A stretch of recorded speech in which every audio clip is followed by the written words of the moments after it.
Hi, I'm Nicky Grist.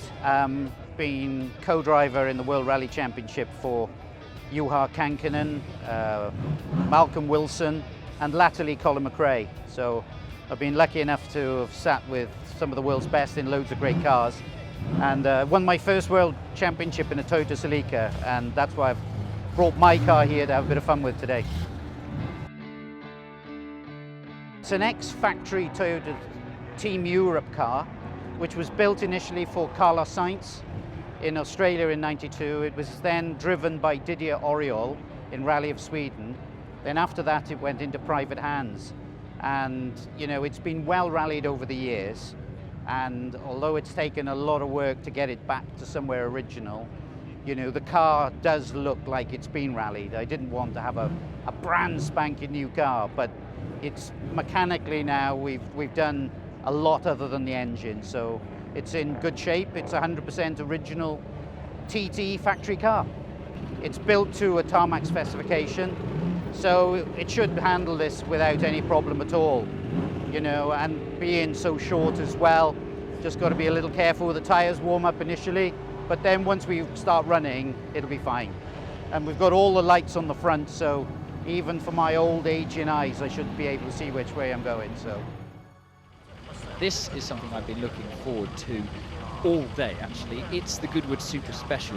Some incredible rally cars racing into the dusk here at Goodwood. What could be better?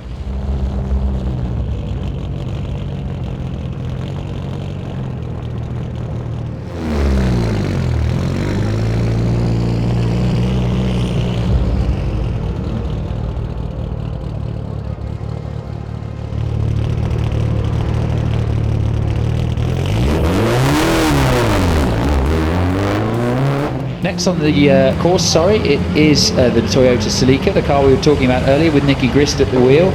Nicky, obviously a man that you know very well. Yes, I do indeed. Obviously he was co-driving for Colin when I was doing Junior World Championships, when they were in the Fords and the Citroens, before he changed back to Direct Ringer. But yeah, Nicky's obviously owns this car, and like we say, he's definitely got the lamp on, so he found that switch. Yes, he did. His map light. Indeed, and we will have to ask him afterwards if he was talking to himself, giving himself notes as he drives the course. Did I see some sparks fly slightly there? You may have done off the brake disc. Sometimes you do with slightly carbon metallic brake pads if they're maybe haven't been bedded slightly. Fantastic onboard here, hard left, up towards the through the back of the track. Look how narrow it is here, through this kink. It is blind through there. It's driving into a tiny little gap, up towards the huge crowds that we have by the entrance. 90 right, up the road, back onto the track. It's usually used for vehicles to cross the track. 90 left, up the finishing straight, popping and banging as he passes us. Huge pops and bangs as he turns into the last right-hander across the finishing line through the gate to record a 1 minute 23.5 and to go quickest so far. Well done, Nicky. Nicky Grist, your first taste of the special stage, how was it? yeah, quite interesting, I have to say. I mean, the racetrack is so wide in comparison to normal rally roads, and got the lines completely wrong. I've got no experience of racing really, let alone driving a rally car at full speed. So, you know, it's a baptism of fire, put it that way. Now, you're usually sat in the other seat. It must be quite nice to actually have control for once. More or less, but when you've got somebody as good as Colin McRae or Juha Kankkunen, you know, those guys, although they're going exceptionally fast, they're well in control. You know, and it's a pleasure to sit with them really and experience it from the passenger seat. So, while probably on this event, I am not the fastest driver, but I'm most definitely the fastest passenger.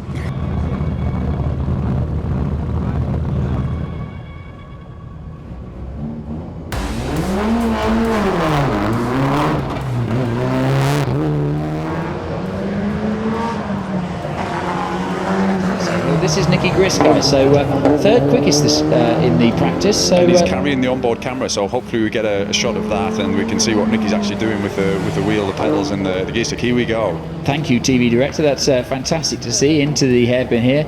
nice and neat and tidy through there. Didn't see a yank on the handbrake actually. No, we didn't. We can pull his leg about that later. Yes, now into the chicane, really tight. You can just about see the tyres, threads the needle through there, feeds it the gears as he's heading back up towards the last corner, and then hard on the brakes, looking for the white tyre stack on the left-hand side, turning in nicely through the gate into this complex. He'll go to the left of these bells here. It is so tight through there, and then he's round the hairpin. Again, I didn't see a yank on that. A little go of it. Little go of it. Come on, Nicky, push those pedals. Back through the left-hander, back into this very tight tunnel section. He's quickest of anyone so far in the first sector. No, very tight past that the green wall on the left, and into this 90 right past the throngs of fans as he's coming back onto the track guy. If he goes purple and ends up top of the pile, I'm sorry, I'm going to find a spare of overalls. We cannot have a rally co-driver ending up top of the pile here. Yes, there's a very irate rally driver sat next to me who's going to insist to go in something, and he's just 0.2 of a second behind Steve Rockingham in the Impreza, so just 0.2 down. Well, at least I didn't disgrace myself. That's the thing. You know, I don't know what the times are like, but we'll find out about that soon. But, you know, I was just conscious of the fact that I wanted to get through without making any stupid mistakes. And it was fairly clean run. And it's on such a short stage with so much time between runs. You can't get any heat in brakes or tyres, and everybody had the same problem. But it's here in one piece. I think really when you get on the racetrack, these cars are the spot lamps and the setup. It's very much made for narrower roads, so it was very difficult to see a line on woodcut and what have you. So, you know, other than that though, yes, it all worked exactly to plan, and once we were on the narrower roads, it was much kinder to these cars. Hopefully it's going to be a little bit drier maybe, just on this narrow road it was a little bit slippery, but you know, at the end of the day, being able to see everything and maybe commit a little bit more, and I think that we'll probably be able to go a little bit quicker tomorrow. So, you know, but I promised the wife I'm not going to go too mad, so she wants it back in one piece. So, okay, darling, she has spoken, so I will obey.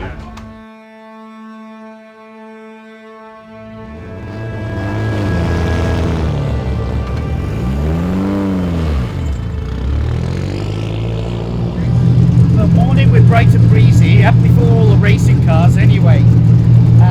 Nice to have done a bit more dark. Pity we couldn't start at 6 o'clock this morning. Rallying's always been this early in the morning, but we're all ready to go. I think we had a lot of fun yesterday, generally across the board, so I'm sure more of the same today.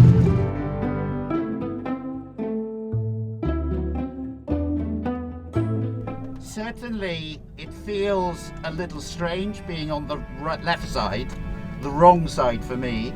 Normally I'm there with somebody far more competent behind the wheel, but at the end of the day, I'm also happy to be driving my own car, and it's a great experience. But you know, I've had far better experiences sat with the world's best from the passenger seat.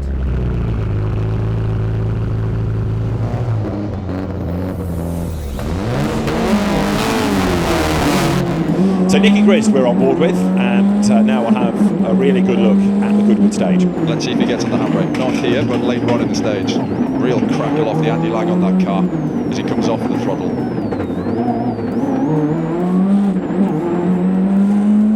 You can see tight along here, and hand positioning on the steering wheel. He's not taking too many tips from the drivers he watched for many years. I guess he wasn't watching the hand position on the steering wheel, but he's got his hands in a good place now.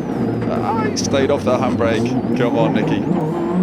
He's not been responding to your urges here, has he, I'm afraid to say. Right, back onto the race circuit now. Have the drivers given an idea of what a top speed that they can achieve anywhere on here is? No, but he has remembered where he's going, and he should do really as a co-driver. That's true. So he hasn't made a mistake in that regard, which is it's going to be a decent time here if he gets pressing on and around the hairpin cleanly. So he got round Grundle's corner, okay, is what we're saying. Yeah, round the hairpin now, back onto the power. All good so far, yeah. Efficient. That was definitely a co-driver's attempt at a hairpin. Very efficient. Zero risk. Down to the chicane, checker flag awaits then. 69.4 is the time to beat. He doesn't, but it's going to be second fastest, Nicky Grist, 111.2. Good effort.